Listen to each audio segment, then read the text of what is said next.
சச்சித் சுகஸ்வரூபாய சுவாமினே தாபஹாரினே.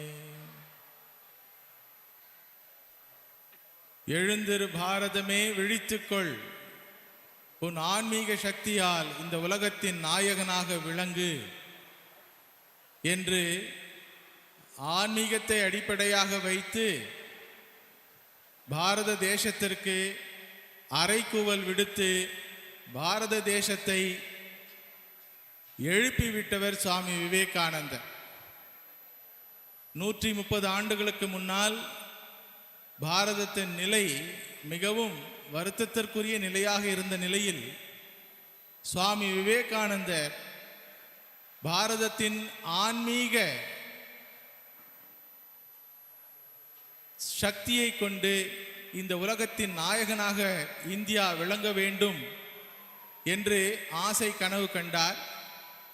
அந்த கனவு இப்பொழுது நிறைவேறும் பாதையில் பாரத தேசம் சென்று கொண்டிருக்கின்றது. 1000 ஆண்டுகளாக அடிமைத்தனத்தில் இருந்து அடிமைகளாக பிறந்து வாழ்ந்து அடிமைகளாகவே இறக்க வேண்டும் என்பதற்காகவே நாம் பிறந்துள்ளோம் என்ற மனோநிலையில் தமோகுணத்தில் ஆழ்ந்து சோம்பேறித்தனத்தினாலும் பொறாமையினாலும் ஒருவருக்கொருவர் சண்டையிட்டு கொண்டு இருந்த பாரத தேசத்தில் 130 ஆண்டுகளுக்கு முன்னால் இந்த ஆன்மீக செம்மல் சுவாமி விவேகானந்தர் பாரதத்தின் எழுச்சி நாயகனாக உருவெடுத்தார். கொஞ்சம் யோசிச்சு பாருங்க, ஒருவர் வீட்டில் 10 வருஷமா கொள்ளை அடிச்சுட்டே இருக்கிறாங்க, வரவங்க போறவங்கெல்லாம் அந்த வீட்டில் இருக்கிறவங்களை அடிக்கிறாங்க, அவங்களுடைய மனோநிலை என்ன இருக்கும்? நம்ம இப்படி தான் வாழ்ந்து சாகணும், அடி வாங்கி தான் சாகணுன்ற மனோநிலை இருக்கும். ஆனால் 1000 வருடங்களாக பாரத தேசத்தில் இருந்த எல்லா செல்வங்களையும் கொள்ளையடித்து சுரண்டி பாரதத்தில் தேசத்தில் இருக்கின்றவர்களுடைய தன்மானத்தை குறைத்து அவர்களை அடிமைகளாகவே வாழ வைக்க வேண்டும் என்பதற்காக தந்திரங்கள் பல செய்து சட்டங்கள் ஏற்றி அப்படி இருந்த ஒரு காலகட்டத்தில் சுவாமி விவேகானந்தர் என்ற ஒரு ஆன்மீக செம்மல் இந்த பாரத தேசத்தில் உருவாகி பகவான் ஸ்ரீராமகிருஷ்ணனுடைய திருவடிகளில் பணிந்து அவருடைய இறை தூதுவராக உலகம் முழுவதும் பிரயாணம் செய்து பாரத தேசத்தின் ஆன்மீக செல்வத்தை பறைசாற்றி பாரதத்திற்கு வந்த பொழுது விடுத்த அறைகூவல் இதுதான்: எழுந்திரு பாரதமே விழித்துக்கொள். அதை ஆங்கிலத்தில் அற்புதமாக சொல்லுவாங்க, arise awake and stop not till the goal is reached. எழுந்திருங்கள், விழித்து கொள்ளுங்கள், உங்கள் லட்சியத்தை அடையும் வரை நில்லாது செல்லுங்கள் அப்படின்னு சொல்லி பாரத தேசத்தை எழுப்பிவிட்ட எழுச்சி நாயகன் சுவாமி விவேகானந்தர். அவருடைய அற்புதமான கருத்துக்களை கேட்கக்கூடிய பாக்கியத்தை ஏற்படுத்தி கொடுத்த இந்த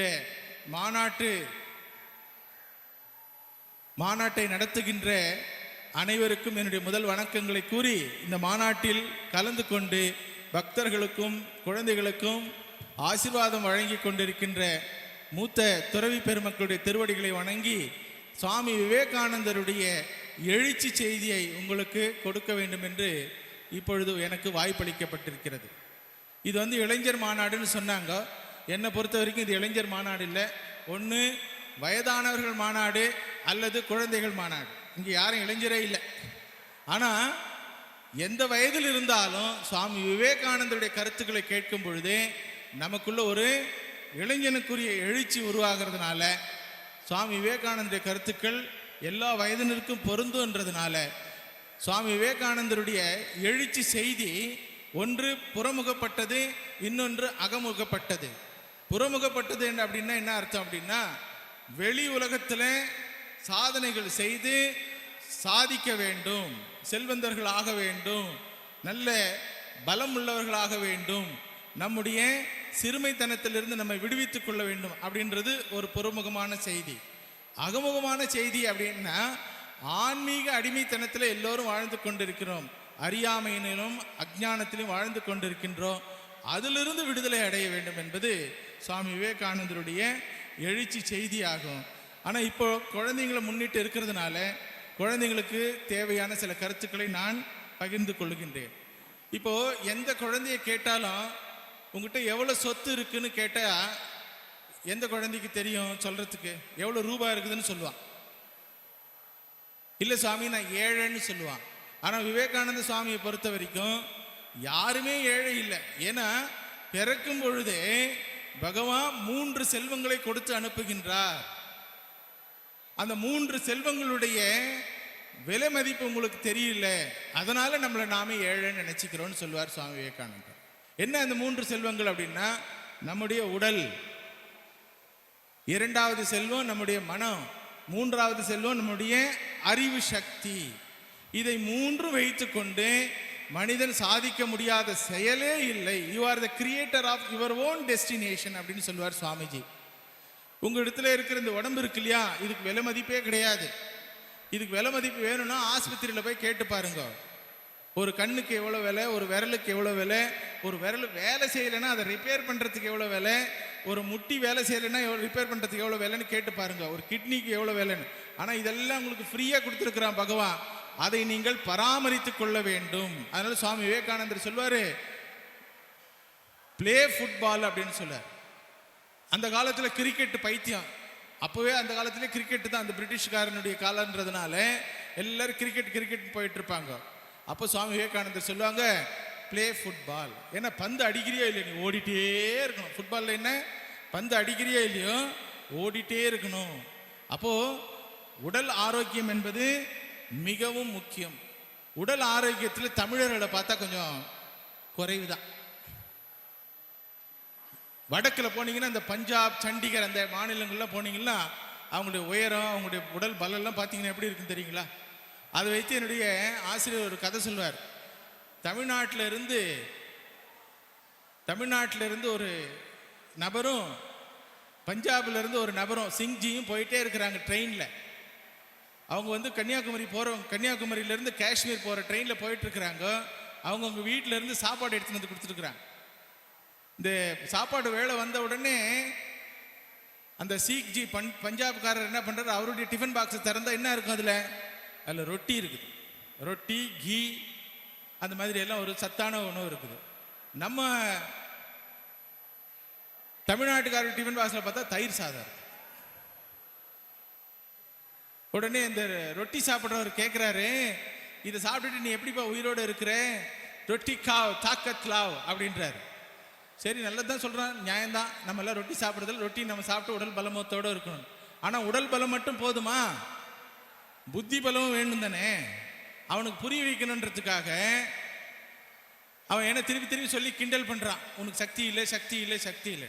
அப்போது அந்த தமிழ்நாட்டு நபர் சொல்கிறாரு, தமிழ்நாட்டுக்காரங்களுக்கு கொஞ்சம் நிறைய புத்தி இருக்குது, அதில் ஒன்றும் சந்தேகம் இல்லை. அப்துல் கலாம் ஐயா பாருங்க, தமிழ்நாட்டிலேருந்து கோடி கரையில் பிறந்தாலும் எங்கே போய் எந்த நிலையில் போய் நின்னார். அது மாதிரி புத்தி இருக்கிற மாநிலம் இது. அந்த மாநிலத்தில் பிறந்தவர்ன்றதுனால அவர் என்ன பண்ணுறார், புத்திக்கும் இடம் உண்டு சமுதாயத்தில் அப்படின்னு சொல்லி காண்பிக்கிறதுக்காக இந்த ட்ரெயின் ஓடிட்டே இருக்கும் பொழுது அந்த ரெட் செயின் ஒன்று இருக்குது பார்த்தீங்களா, அதை பிடிச்சி இழுக்கிற மாதிரி ஒரு ஆக்ஷன் பண்ணார். இந்த பஞ்சாப்காரர் என்ன பண்ணார், அதை பிடிச்சி இழுத்துட்டார் பாருங்க. இழுத்தோன்னு என்ன ஆகும், ட்ரெயின் நின்றுடும். டிடிஆர் வந்தார், யார் இழுத்தது, எதுக்கு இழுத்தீங்கன்னு கேட்டார். இவருக்கு பதில் சொல்ல தெரியல. எதுக்காக ஒரு செயலை செய்யறோம்னு தெரிஞ்சாதானே பதில் சொல்ல தெரியல. ஃபைன் போட்டு பணம் கட்ட வச்சுட்டாங்க. அப்போ தமிழ்நாட்டுக்காரர் சொன்னார், தயிர் சாதம் காவ் தாக்கத் லாவ். உடல் பலமும் வேண்டும், அறிவு பலமும் வேண்டும். ஒரு காலத்தில் அறிவு பலம் இருந்தது, ஆனால் இப்போ கொஞ்சம் கொஞ்சமாக அறிவு பலம் குறைஞ்சிட்டே வருது. எதை வச்சு சொல்கிறோம் அப்படின்னா, இந்த காலத்து மாணவர்களும் இளைஞர்களும் சினிமா நடிகர்கள் பின்னாடி போயிட்டு இருக்கிறாங்க. அதனால அறிவு பலம் குறைஞ்சிடுத்தோன்னு ஒரு பயம் வருது எங்களுக்கெல்லாம். உங்களுக்கு வாழ்க்கையில் லட்சியமாக இருக்க வேண்டும் என்றால் சுவாமி விவேகானந்தரை போன்றவர்கள், சுபாஷ் சந்திர போஸை போன்றவர்கள் உங்களுடைய வாழ்க்கையினுடைய ஹீரோவாக இருக்கணும். நீங்க என்ன சொல்றீங்க, தளபதினு போய் அவன் பின்னாடி போய் நிற்கிறீங்க. இங்க உண்மையான தளபதி யாரு, சுவாமி விவேகானந்தர். அதனால அவருடைய கருத்துக்கள் உங்களுடைய மனதில் பதியும் பொழுது உங்கள் வாழ்க்கை ஆளுமை உள்ள வாழ்க்கையாக இருக்கும். அந்த ஆளுமை திறனை உருவாக்குவது தான் சுவாமி விவேகானந்தருடைய விழிப்புணர்வு செய்தி. விழித்துக் கொள்ளுங்கள் அப்படின்னு சொல்றாரு. எதை வச்சு விழித்துக் கொள்கிறது, என்ன இருக்குது என்கிட்ட அப்படின்னா, தூங்கிட்டே இருக்கிற நீ எழுந்து பார்த்தா தானே தெரியும். தூங்கிட்டே இருந்தா எப்படி தெரியும் உங்ககிட்ட என்ன இருக்குது? அதனால நம்மிடத்துல கொடுத்திருக்கின்ற இந்த 3 சக்தி, உடல் ஆரோக்கியம், அன்பு செய்யக்கூடிய, சேவை செய்யக்கூடிய பரந்த மனப்பான்மை. மூன்றாவது, எதையும் ஆராய்ந்து ஏற்றுக்கொள்ளுகின்ற அறிவு சக்தி. வள்ளுவர் பெருமான் சொல்வார் இல்லையா, செல்வத்துள் செல்வம் செவி செல்வம், அச்செல்வம் செல்வத்துள் எல்லாம் சேலை. நாங்க கூட நிறைய செவி செல்வம் கேட்கிறோம் சுவாமிஜி, ரீல்ஸ் பார்க்குறோம், இன்ஸ்டாகிராம் பார்க்குறோம், அதில் நிறைய வருது. அது இல்லை, நம்முடைய அறிவுத்திறனை வளர்க்கக்கூடிய சக்தியை கொடுக்கின்றது தான் செவி செல்வம். அதை நீங்கள் குழந்தையா இருக்கும் பொழுது ஒரு மாமரத்தில் விளையாடிட்டு இருக்கிறாங்க எல்லா குழந்தைங்களோட சேர்ந்து. அந்த மாமரத்தினுடைய தோட்டத்தினுடைய காவலாளி வந்து சொல்றான், இங்க பூதம் இருக்குது அப்படின்றான். உடனே மற்ற குழந்தைங்களாம் ஓடிடுறாங்க. ஆனா சுவாமி விவேகானந்தர் குழந்தையா இருந்தா கூட அறிவை உபயோகப்படுத்தி அவர் பயப்படவே இல்லை. மற்ற குழந்தைங்க கேட்குறாங்க, ஏன் உனக்கு பயம் இல்லையான்னு. அட முட்டா பசங்களே, அவன் சொல்ற மாதிரி பூதம் இருந்தா இந்நேரம் நம்மளை பிடிச்சிருக்கணும் தானே, இது வரைக்குமே பிடிக்கல, அப்ப என்ன அர்த்தம், அவன் சொல்றது பொய்ன்னு அர்த்தம், இது கூட தெரியலையா உங்களுக்கு, அறிவு இல்லையான்னு கேட்கிறார். அப்ப குழந்தையா இருக்கும் பொழுதே சிந்திக்கின்ற திறன் கொண்டவர் சுவாமி விவேகானந்தர். வளர்ந்து வரார், வளர்ந்து வர வர ஒழுக்கத்தில் நிறைந்து வளர்ந்து வருகின்றார். அவருடைய ஒழுக்கம் அப்பொழுக்கற்ற ஒழுக்கமா இருந்ததை சுவாமி ஸ்ரீராமகிருஷ்ணன் சொல்வார். சுவாமி விவேகானந்தருடைய ஒழுக்கம் அப்பொழுக்கற்ற ஒழுக்கம். என்ன அது ஒழுக்கம்? மாணவர்கள் கடைபிடிக்கக்கூடிய ஒழுக்கம் என்ன அப்படின்னா, இப்போ நீங்கள் வந்து 8ஆம் கிளாஸ்லேருந்து 9ஆம் கிளாஸ் போகிற நிலையில் இருக்கிறீங்க இல்லையா, உங்கள் உடம்புல நிறைய மாற்றங்கள் உண்டாகும், மனதிலையும் நிறைய மாற்றங்கள் உண்டாகும். மனதில் மாற்றம் உண்டாகும் பொழுது கண் இங்கே அங்கே போகும். அப்போ ஒழுக்கத்தோட நம்ம வாழ்க்கையை நம்ம முன்னேற்றி செல்லணும். சுவாமி விவேகானந்தர் சொல்வார், பிரம்மச்சரி என்ற ஒழுக்கம் தேவையே. எல்லா இளைஞர்களுக்கும் என்ன தேவை? பிரம்மச்சரி. அப்படின்னா என்ன சுவாமி அப்படின்னு கேட்குறாங்க இப்போ நிறைய பேர். பிரம்மச்சரின்னா என்னன்னே தெரியல. அதாவது பாய்ஸா இருந்தா கேர்ள்ஸை பார்க்குற முறை, கேர்ள்ஸா இருந்தா பாய்ஸை பார்க்குற முறை. இப்போ எல்லாரும் என்ன பண்றீங்க, ஃப்ரெண்டு ஃப்ரெண்டு ஃப்ரெண்டுன்றீங்க. ஃப்ரெண்டு எப்போ லவர் ஆகிறான்னு தெரியாது, லவர் எப்போ ஒய்ஃப் ஹஸ்பண்ட் ஆகிறான்னு தெரியாது, ஒய்ஃப் ஹஸ்பண்ட் எப்போ டைவர்ஸ் பண்றாங்கன்னு தெரியாது. எல்லாமே சீக்கிரமா முடிஞ்சு போகுது. ஃப்ரெண்டுன்றது உங்களுடைய வயதில் உள்ளவர்களுடன் உங்களுடைய கருத்துக்களோடு ஒன்று போனவர்களோட தான் நீங்க ஃப்ரெண்ட்ஷிப் வைத்துக் கொள்ள முடியும். அதனால நீங்க பெண்களை பார்க்கும், ஆண்கள் பெண்களை பார்க்கிற விதமும் பெண்கள் ஆண்களை பார்க்கிற விதமும் தூய்மையாக இருக்க வேண்டும். அதுதான் பிரம்மச்சரியம் சொல்வார் சுவாமி விவேகானந்தர். அவர் இளைஞனாக இருக்கும் பொழுது நல்லா கட்டுமஸ்தா இருக்கார். எப்படி இருக்கார் பார்த்தீங்களா? என்ன ஹீரோ, எந்த ஹீரோ இப்போ தமிழ்நாட்டில் இருக்கிற எந்த சினிமா ஹீரோவும் இவருக்கு இந்த பாடிக்கு ஈக்குவல் இருக்காது. ஆனால் அந்த அந்த அந்த உடம்பு இருந்தாலும் அந்த உடம்புக்கு பின்னாடி இருந்த மனதிலேயே எவ்வளோ ஒழுக்கம் இருந்ததுன்னு பாருங்க. ஒரு சின்ன உதாரணம் சொல்கிறேன். இவர் வந்து 17 வயசு இருக்கும். அப்போ அவருக்கு ஒரு பெண்மணி, ஒரு விதவை பெண்மணி தன்னுடன் வந்து தன்னோட தகுதி இல்லாத ஒரு செயல்முறையை தன்னுடன் வாழ வேண்டும் என்று வற்புறுத்துறார். நான் வந்து என் கூட நீ என்னை வந்து என்னுடன் சேர்ந்து நீ வாழ்ந்தால், திருட்டுத்தனமாக என்னுடன் சேர்ந்து நீ வாழ்ந்தால் என்னுடைய சொத்துல பாதி உனக்கு கொடுக்குறேன் அப்படின்னு ஒரு கடிதாசி எழுதி அனுப்புறார். சுவாமி விவேகானந்தர் அதை பார்க்கிறார். 17 வயசு பையன் என்ன சொல்லுவான்? அது தமிழ்நாட்டில் என்ன சொல்லுவான்? இப்ப இருக்கிற தமிழ்நாட்டில் கரும்பு தின்ன கூலியா அப்படின்னு கேட்பான். ஆனா அந்த காலத்துல சுவாமி விவேகானந்தர் என்ன சொல்றாரு? அந்த அந்த அந்த கடிதத்துக்கு பின்னாடியே எழுதுறார், வாழ்க்கையின் சத்தியத்தை மறந்து விடாதே. என்ன வாழ்க்கையினுடைய சத்தியம்? என்னைக்காவது ஒரு நாள் நம்ம இங்கிருந்து கிளம்பி போய் தான் ஆகணும். இங்கே நிரந்தரமா இருக்க முடியாது. அதனால வந்திருக்கிறோம், என்னத்தை சாதிக்கிறதுக்காக வந்திருக்கிறோம். சுவாமி விவேகானந்தர் சொல்வாரு, கற்களும் மலைகளும் மரங்களும் இருக்குது, என்னத்தை சாதிச்சுட்டு இருக்குது. ஆனா நீயும் இங்க இருந்துட்டு எதையுமே சாதிக்காம போகாதே. உன்னுடைய ஒரு முத்திரையை நீ வாழ்ந்தாய் என்ற ஒரு முத்திரையை இட்டு செல் அப்படின்னு சொல்லுவாரு. அதே மாதிரி சுவாமி விவேகானந்தர் அந்த பெண்ணுக்கு பின்னாடி கடிதத்தில் எழுதுறாரு, தூய்மையாக வாழ்ந்து வாழ்க்கையினுடைய சத்தியத்தை உணர்ந்து கொள்ள முயற்சி செய் அப்படின்னு திருப்பி அனுப்புறார். அந்த ஒழுக்கம் மேற்கத்திய நாடுகளுக்கு பிற்காலத்தில் போறாரு. அவரை சுற்றி பெண்மணிகள் சூழ்ந்திருந்தாலும் ஒரு சாதாரண குழந்தை மாதிரி தான் எல்லார்கிட்டையும் பழகினாரே தவிர, அவர்கிட்ட போனவங்களுக்கு கூட அந்த மாதிரி ஒரு வேறு விதமான எண்ணங்கள் வந்ததே இல்லைன்னு அவங்க பெண்மணிகள் சொல்றாங்க. அந்த அளவுக்கு அப்பழுக்கற்ற ஒழுக்கம். அந்த ஒழுக்கத்தை நம்ம இந்த வயசுல கத்துக்கினா தான் முடியும். இந்த வயசில் பார்க்கக்கூடாத சினிமாக்களையோ நினைக்கக்கூடாத எண்ணங்களையோ வளர்த்து கொண்டு என்னவோ எல்லாரும் நினைக்கிறான் வாழ்க்கையில் டூயட் பாட்டு இருக்குதுன்னு இருக்கிறான். லைஃப்பில் ரியல் லைஃப்பில் டூயட்டே கிடையாது. வேணா அப்பா அம்மாவை போய் கேட்டுப்பார், உங்கள் அப்பா அம்மாவை கேட்டுப்பார், அம்மாவை கேட்டுப்பார், அம்மா எத்தனை தடவை டூயட் பாடி இருக்கிறேன்னு. ஒரு தடவை கூட இல்லைடா ராஜா, ஒரு சோக கதை தான், சோக பாட்டு தான் வந்து இருக்குன்னு சொல்லுவா. ஆனால் எல்லா சினிமாவிலும் என்ன காமிக்கிறான், டூயட் இருக்குது. டூயட் லைஃப்பில் இல்லவே இல்லை. ஆனால் உங்களுடைய இளம் மனசு என்ன பண்ணுது, பட்டாம்பூச்சி மாதிரி பார்த்ததை எல்லாம் வெளுத்ததாக நினைப்பதனால உங்களுடைய மனதை நீங்கள் அசுத்தப்படுத்தி கொள்ளாதீர்கள். அதற்கு சுவாமி விவேகானந்தருடைய வழிகாட்டுதல் உங்களுக்கு தேவை.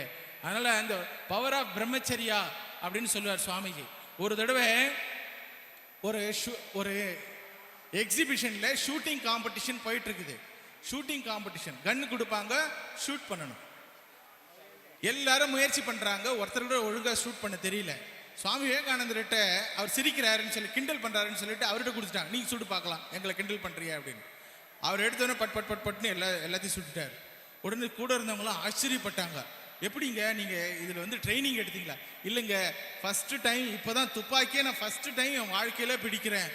முதல் தடவை துப்பாக்கி பிடிச்சி இவ்வளோ கூர்மையாக நீங்கள் எப்படி உங்களுடைய மனதை ஒருமுகப்படுத்தினீர்கள் அப்படின்னு கேட்கும்போது சுவாமி விவேகானந்தர் சொல்கிறாரு, அது பிரம்மச்சரியத்தினுடைய சக்தி. யாருடைய மனசு பிரம்மச்சரியத்தில் இருக்குதோ அவங்களுக்கு புத்தி கூர்மை வந்துவிடும். இப்போ நிறைய பேர் நீங்கள் என்ன சொல்கிறீங்க, படிச்சது ஞாபகமே இருக்க மாட்டேங்குது சாமிஜி, ஞாபகமே இருக்க மாட்டேங்குது. ஏன் ஞாபகம் இருக்காது?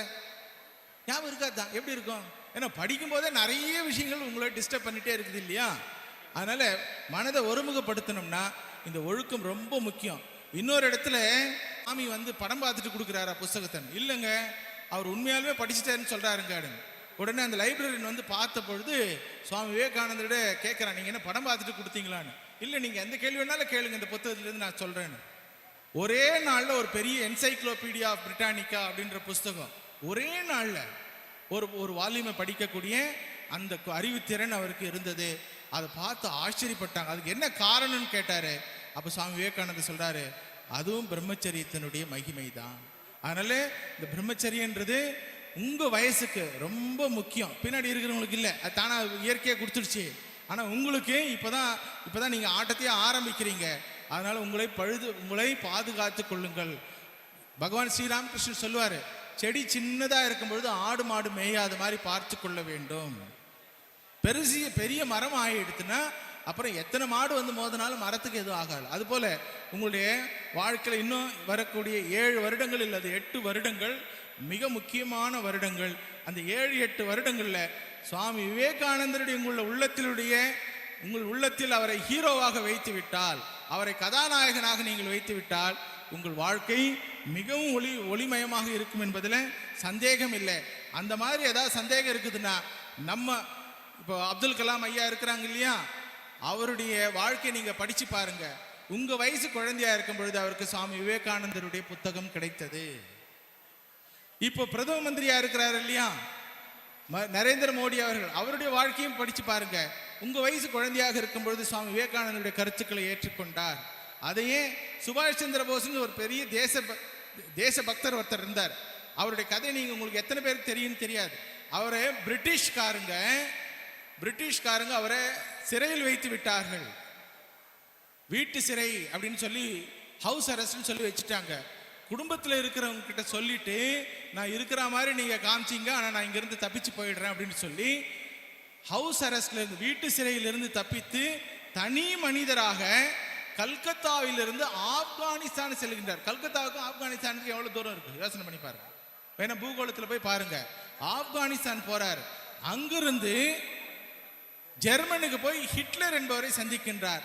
ஹிட்லர் என்பவர் அப்போ உலகத்திலே பெரிய ரவுடி, மிக பெரிய ரவுடி, எல்லாரையும் வந்து தொந்தரவு பண்ணிட்டு இருந்தா. அந்த மாதிரி ஒரு பயங்கரமான ஒரு நாட்டு தலைவனை போய் சந்திக்கின்றார். சந்திச்சு அவரிடத்துல சொல்றாரு, நீங்க என்னோட ஃப்ரெண்ட் ஆகுங்கன்னு கேட்கிறாரு. அவன் ஹிட்லர் கேட்கறான், உங்ககிட்ட நான் ஏன் ஃப்ரெண்ட் ஆகணும்? ஏன்னா உங்களுடைய எனிமி இஸ் மை எனிமி, அதனால நம்ம 2 பேரும் ஃப்ரெண்ட் ஆகலான்றார். யார் என்னுடைய? பிரிட்டிஷ்காரன் என்னுடைய எனிமி, எங்கள் நாட்டை அடிமைப்படுத்தி கொண்டிருக்கின்றான். அதனால நீங்களும் பிரிட்டிஷ்காரன் எனிமி, நானும் பிரிட்டிஷ்காரன் எனிமி, ஆனால் நம்ம 2 பேரும் ஃப்ரெண்ட் ஆகணும். அவருடைய தைரியத்தை பார்த்து ஹிட்லர் ஓகே சொல்றான். சரி, உனக்கு என்ன வேணும்னு கேட்குறான். ஒரு நாட்டினுடைய அதிபதி சுபாஷ் சந்திர போஸுடன் கேட்கும்போது உனக்கு என்ன வேணும்னு கேட்கும்போது, என்ன வேணும்னு கேட்பீங்க நீங்கெல்லாம்? யாரோ ஒரு பெரிய பணக்காரர் வந்து உங்கள்கிட்ட என்ன வேணும் தம்பி சொல்லுப்பா அப்படின்னா என்ன சொல்லுவீங்க? ஒரு பைக் வாங்கி கொடுங்க சார்னு சொல்லுவீங்க. அவர் என்ன கேட்டார் தெரியுமா? நீர்மூழ்கி கப்பல் படையை கொடுன்னு கேட்கிறார். நீர்மூழ்கி கப்பல். அவன் அசந்துட்டான். இவ்வளோ தைரியமா இருக்குதா என்கிட்ட நீ இதை கேட்கறது? உங்களால கொடுக்க முடியும்னு தெரியும், என்னால் அதை உபயோகப்படுத்தணும் தெரியும். இதை உபயோகப்படுத்தி பிரிட்டிஷ் அரசாங்கத்தை நிலைக்குலைய வைப்பேன் அப்படின்னு சொல்லி உறுதிமொழி கொடுத்து ஜெர்மன்ல இருந்து 10,000 நாட்டிக்கல் கிலோ மைல்ஸ் வந்து ஜப்பானுக்கு வராரு. ஜப்பான்ல வந்து ஜப்பான் அரசரை சந்திக்கிறார். ஏன்னா ஜப்பான் அரசு அந்த காலத்துல பிரிட்டிஷுக்கு எதிராளி. அதனால அவரை சந்திச்சு அவர்கிட்ட ஏர்ஃபோர்ஸ் கேட்கிறார். ஏர்ஃபோர்ஸ் யாரா கேட்பாங்களா? கிஃப்டா கேட்கிறார். அதுக்கப்புறம் அவனும் ஒத்துக்கினான். அங்கிருந்து சிங்கப்பூர் வராரு. சிங்கப்பூர்ல வந்து அப்போ ஜப்பான் அரசு வந்து சிங்கப்பூர்ல பிரிட்டிஷ் ஆர்மி ஆட்களை எல்லாம் கைது செய்து வைத்திருந்தது. அதுல இந்தியர்களும் இருந்தார். இந்தியர்களாக இருந்து கொண்டு இந்தியனை அடிமைப்படுத்தக்கூடிய பிரிட்டிஷ் அரசாங்கத்தின் சார்பாக ஆர்மியில வேலை செஞ்ச இந்தியர்கள் எல்லாம் போய் பார்த்து, அறிவு இருக்குதா உங்களுக்கு? நம்ம தாய்நாட்டை அவன் போட்டு சுரண்டிட்டு இருக்கிறான், அவனுக்கு நீங்க சப்போர்ட் பண்றீங்களா? வாங்க தாய்நாட்டுடைய விடுதலைக்காக போராடுவோம்னு சொல்லி ஒரு பெரிய ஆர்மி காலாட்படையை உருவாக்கி, தரைப்படை, விமானப்படை, நீர்மூழ்கி கப்பல் அப்படின்னு 3 படையை கொண்டு வந்து அஸ்ஸாம்ல வந்து பெரிய உத்வேகத்தை உருவாக்குகின்றார். அப்ப சுபாஷ் சந்திர போஸுடன் கேட்டாங்க, தனி ஒரு ஆளா போனீங்க, இத்தனை முப்படையோட வந்திருக்கிறீங்களே, இதற்கு காரணம் என்ன அப்படின்னு கேட்கும் பொழுது சுபாஷ் சந்திர போஸ் சொல்லுகின்றார், நான் சுவாமி விவேகானந்தருடைய மாணவன், இந்த மாணவன் என்பதனாலேயே இதை என்னை சாதிக்க முடிந்தது அப்படின்னு சொல்றார். அதனால குழந்தைகளே, சுவாமி விவேகானந்தர் எவ்வளவு தூரம் நீங்க உள் வாங்குறீங்களோ அவ்வளோ சக்தி உங்களுக்கு வெளிப்படும். ஏன்னா அவர் ஒன்றும் சக்தி கொடுக்க போறதில்லை, ஆனால் நமக்குள்ளே இருக்கின்ற அந்த சக்தியை அடையாளம் காட்டி அதை எப்படி வெளிக்கொண்டு வருவது என்ற ஒரு முறையை, நமக்கு வாழ்க்கை முறையை சொல்லிக் கொடுக்கக்கூடிய சுவாமி விவேகானந்தர் நம்முடைய எழுச்சி நாயகனாக இருக்கின்றார். அதனால தான் பாருங்க, இந்த இந்திய அரசாங்கம் கூட இளைஞர்களுக்கு அப்படின்னு ஒரு மாடல் வைக்கணும்.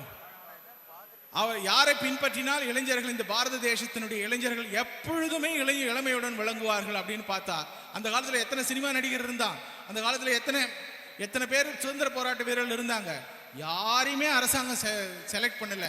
சுவாமி விவேகானந்தரை தான் இளைஞருடைய நாயகனாக அரசாங்கம் தீர்மானம் செய்து அவருடைய பிறந்த நாளான ஜனவரி 12 இளைஞர்கள் தினமாக கொண்டாடுங்க. உங்களுக்கெல்லாம் February 14 ஞாபகம் இருக்குமே தவிர ஜனவரி 12 ஞாபகமே வர்றதில்லை. அதனால February 14 இனிமேல் மறக்கணும். உங்களுக்கு என்ன தெரியும்? சிரிக்கிறான் பாரு குழந்தை, February 14 சிரிக்கிறான், அது அவனுக்கு தான் தெரியும். சரி, அப்போ ஜனவரி 12 என்பது தேசிய இளைஞருடைய தினம். அது இப்போ வரப்போகுது. உங்களுடைய பள்ளியில் இதை கொண்டாடுங்க, உங்களுடைய மனதில் இதை கொண்டாடுங்கள். எப்பொழுதெல்லாம் சுவாமி விவேகானந்தரை பற்றி நாம் நினைக்கின்றோமோ அப்பொழுதெல்லாம் நம்முடைய உள்ளத்திலிருந்து ஆண்மை வெளிப்படும். அவருடைய மிகப்பெரிய செய்தி என்னன்னா, மனிதானி மகத்தானவன், பரம்பொருளின் உருவானவன். Each soul is divine. Each soul is potentially divine. Education is the manifestation of the divinity already in man. சுவாமி விவேகானந்தர் திருப்பி சொல்வார், உங்களுடைய கல்வி எப்படி இருக்கணும் அப்படின்னா, உங்களுக்குள்ள இருக்கிற அந்த சக்தியை வெளிப்படுத்துவதாக கல்வி. சக்தி வந்து ஒரு விதமா வெளிப்படாது. இப்ப பாருங்க, மின்சார சக்தி அந்த ஃபேன்ல காத்தா வெளிப்படுது, இந்த லைட்ல வெளிச்சமா வெளிப்படுது, மைக்ல சப்தமா வெளிப்படுது. அந்த மாதிரி உங்களுடைய சக்தி எந்த துறையில வெளிப்படுன்றது அது உங்களுடைய திறனை பொறுத்தது. என்னுடைய ஆசிரியர் ஒரு சின்ன கதை சொல்லுவார். ஒரு காட்டுல ஒரு ராஜா சிங்கம்னு சொல்லுவாங்க இல்லையா, அந்த சிங்கத்தை ராஜாவை ஒத்துக்க மாட்டேன் அப்படின்னு சொல்லி, சிங்கத்தை ராஜாவை ஒத்துக்க மாட்டேன் அப்படின்னு சொல்லி ஒரு குழவி சண்டை போட்டது. குழவி ஒத்துக்க மாட்டேன்தா அப்படின்னு சொல்லி மற்ற விலங்குகள்லாம் ராஜா கிட்ட போய் சொல்றாங்க, நாங்கெல்லாம் நீங்க ராஜான்னு ஒத்துக்கணும், ஆனா இந்த குழவி மட்டும், இந்த கொற்ற குழவி இருக்கு இல்லையா, அந்த குழவி மட்டும் ஒத்துக்க மாட்டேன் ராஜான். உடனே சிங்கம் வந்து கேட்குது, என்னடா நான் ராஜான்னு ஒத்துக்க மாட்டேன், ஏண்டா சண்டை போட்டு பாரு, என்கிட்ட சண்டை போட்டு ஜெயிச்சுன்னா நான் உன்னை ஒத்துக்கிறேன்னு. உடனே யாருக்கு சண்டை? குழவிக்கும் சிங்கத்துக்கும். கொஞ்சம் கற்பனை பண்ணி பாருங்க. சிங்கத்துக்கிட்ட என்ன சக்தி இருக்குது? கை பலம், உடல் பலம் என்ற சக்தி. குழவிக்கிட்ட என்ன சக்தி இருக்கு? பறந்து பறந்து கொட்டுற சக்தி இருக்குது. ரெண்டுத்துக்கு சண்டை வரும்போது இந்த குழவி என்ன பண்ணுச்சு, சுத்தி சுத்தி சுத்தி அந்த சிங்கத்தினுடைய மூக்கு இருக்கு இல்லையா, சாஃப்டான பிளேஸ், அங்க வந்து டக் டக் டக்குன்னு கொட்டிடுச்சு. ரொம்ப அசிங்கம். ஒவ்வொரு தடவை கொட்டு வாங்கும் பொழுதும் மற்றவங்க எல்லாம் கைத்தட்டி சிரிக்கிறாங்க, எள்ளி நகையாடுகிறார்கள். அதனால என்னடா இது ரொம்ப அவமானமா போச்சு, இவங்கிட்ட போய் நம்ம சண்டைக்கு வந்தோமேன்னு சொல்லிட்டு சிங்கம் என்ன கேக்குது, ஏய் சண்டையை கொட்டுறது நிறுத்துறானு, நானும் சக்தி வாய்ந்தோம், நீ ஒத்துக்கோ, அப்ப நான் நிறுத்துறேன். சிங்கத்தால பெரிய கை இருக்குது, கையால குழவி பிடிக்க முடியல. ஆனா குழவி ஒவ்வொரு தடையும் சுத்தி சுத்தி வந்து ஒரு கொட்டுப்பட்டு. உடனே சிங்கம் ஒத்துக்குச்சு, சரி உனக்கும் சக்தி இருக்கு, நான் ராஜா இல்லைன்னு ஒத்துன்னு போயிடுது. உடனே மற்ற மிருகங்களுக்கெல்லாம் இந்த குழவினால இந்த சிங்கத்துக்கிட்ட இருந்து விடுதலை கிடைச்சதேன்னு சொல்லி இந்த குழவி எல்லாரும் கொண்டாடுறாங்க. Oh you are the great, you are great, you are great, you are great. குழவி நீங்க கிரேட், நீங்க கிரேட்ன்றார். இது நீங்க கிரேட்னு ஒரு தடவை சொல்லும்போது குழவி நினைச்சு இல்லை இல்லைங்க பரவாயில்லங்கன்னு. ரெண்டு தடவை சொன்ன, ரெண்டாவது தடவை சொல்லும்போது அப்படியா, மூணாவது தடவை சொல்லும்போது ஆமான்னு எடுத்து, நாலாவது தடவை அஞ்சாவது தடவை மற்றவங்க எல்லாம் சொல்ல சொல்ல இதுக்கு தலங்கனா ஆயிடுத்து. உடனே அது என்ன பண்ணிடுது, சுத்த ஆரம்பிச்சு, ஐ ஆம் த கிரேட், ஐ ஆம் த கிரேட்டஸ்ட், ஐ ஆம் த கிரேட்டஸ்ட், ஐ ஆம் த கிரேட்டஸ்ட். சுத்தி சுத்தி சுத்தி ஒரு குகையில தானே இருக்காது. அங்க வந்த உடனே ஒரு எலும்பு, அந்த சிலந்தி கூடு இருக்கு இல்லையா, அதுல போய் ஒட்டிச்சு. பழக்க தோஷத்துல ஐ ஆம் த கிரேட்டஸ்ட், ஐ ஆம் த கிரேட்டஸ்ட் சொல்லிட்டே இருக்குது இந்த குழவி. சிலந்தி மேலேந்து வருது, ஐ ஆம் த லேட்டஸ்ட், ஐ ஆம் த லேட்டஸ்ட், ஐ ஆம் த லேட்டஸ்ட். குழவி சாப்பிடுச்சு. சிங்கத்துக்கிட்ட இருக்கிறது கை பலம்னா, குழவி கிட்ட இருக்கிறது பறந்து கொட்டுகின்ற பலம். சிலந்தி கிட்ட என்ன பலம் இருக்கு? ஒட்டி உண்கின்ற பலம். எதெல்லாம் அது கிட்ட வருதோ அது மொத்தத்தையும் அது விழுங்கிடுகின்ற பலம். அப்ப இறைவன் எல்லா ஜீவராசிக்கும் ஒரு சக்தியை கொடுத்திருக்கிறார். அந்த சக்தி உங்களுக்குள்ளே இருக்குதே, அதை நீங்கள் எப்படி வெளியே கொண்டு வர வேண்டும் என்று சுவாமி விவேகானந்தரை கேட்டுத்தான், அவரை படித்து அவரை உள்வாங்கி கொண்டு தான் நாம் அதை வெளிக்கொண்டு வர முடியும். அதனால சுவாமி விவேகானந்தருடைய கருத்துக்கள் அடங்கிய புத்தகங்களை படியுங்கள். இப்போ இங்க புத்தகம் கண்காட்சி இருக்கின்றது, நிறைய டிஸ்கவுண்ட்ல 50% டிஸ்கவுண்ட்ல இந்த புத்தகங்கள்லாம் கொடுக்குறாங்க. மாணவர்கள் அனைவரும் சுவாமி விவேகானந்தருடைய புத்தகங்களை படித்து தங்களுக்குள் இருக்கின்ற அந்த ஆன்மீக சக்தியை விழிப்புணர்வு செய்து, இந்தியா இப்பொழுது மிக முன்னேற்ற பாதையில் சென்று கொண்டிருக்கின்றது. வெளி உலகத்தினுடைய முன்னேற்ற பாதையில், அதாவது பொருளாதாரத்தில், அப்புறம் படைபலத்தில், இப்படி பணபலத்தில் நல்ல முன்னேற்ற பாதையில் சென்று கொண்டிருக்கின்றது. இதோடு சேர்ந்து ஆன்மீக பலமும் ஒழுக்க பலமும் அறிவு பலமும் நம்முடைய இந்திய இளைஞர்களுக்கு கிடைக்க வேண்டும் என்று பிரார்த்தனை செய்து கொண்டு வாய்ப்புக்கு நன்றி கூறி விடைபெறுகிறேன். நன்றி, வணக்கம்.